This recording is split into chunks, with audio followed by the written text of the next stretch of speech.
Hi, welcome back. We are at Magic Bullet Part 2. Actually, I think we call it the magic formula, but this one might be the magic bullet because everyone who owns property is paying a tax assessment. And over the past couple of years, we've always used tax assessment as our gauge for value. It would be a great way to come out with an initial price for something that we were going to list. Right. So fortunately, we have our statistician, Christy Stewart, who constantly looks at what's going on the county level, the local level, in your neighborhood, in our backyard.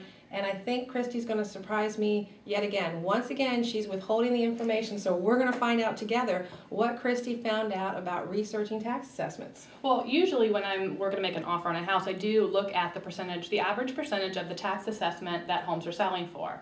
And if those are grouped together, then we know that it's a good gauge.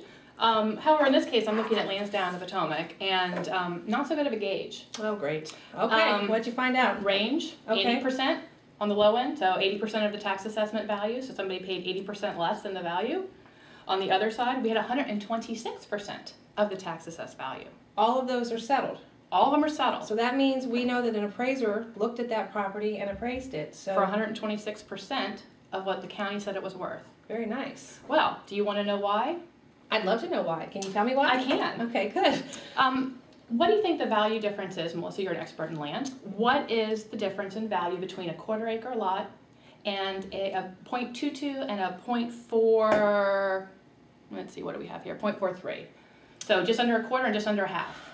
You know, I would say there's probably a 30% difference. Okay, so give me a number. If a single-family home was on a quarter-acre lot in Lansdowne, I would guess that the lot assessment would be $225, and if it was on a half-acre lot, I'm going to guess it would be somewhere between $275, $250, $260, $275. So you think it's probably worth about $30,000, $40,000 more? That's what my guess would be. What if I told you it was $1,100? I would tell you that that would be a good deal for somebody. Right. And so the reason that this property here sold for 126% of the assessment is that the assessment has no value on the additional land square footage. So in that particular case, this guy got a pretty good deal because we know that people, if they can buy a bigger lot, will, right? It's like, do you want a basement with a bathroom or one, you know, without a basement? People will normally pick a basement first. Right. Same thing goes true with yards. If I tell you I've got an acre or a quarter acre for the same price, you probably pick the acre. Absolutely. So how'd that guy do when he bought it?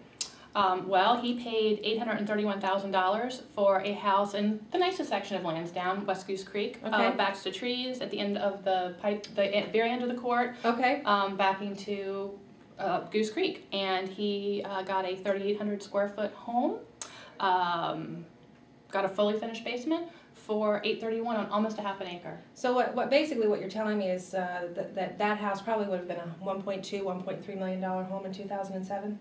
Easily. Okay. So guys, there's deals out there, but just strictly looking at the tax assessment, once again, you're not going to find it. So enjoy those websites, use them as your reference tool, but don't depend on them because somebody here made a very good investment, and we want to make sure that's you too. Thank you. I hope you've enjoyed part deuce of the Magic Bullet / assessment, and we'll be back with you again for more intel on how to get the best deal, save money, and make your way in this real estate market.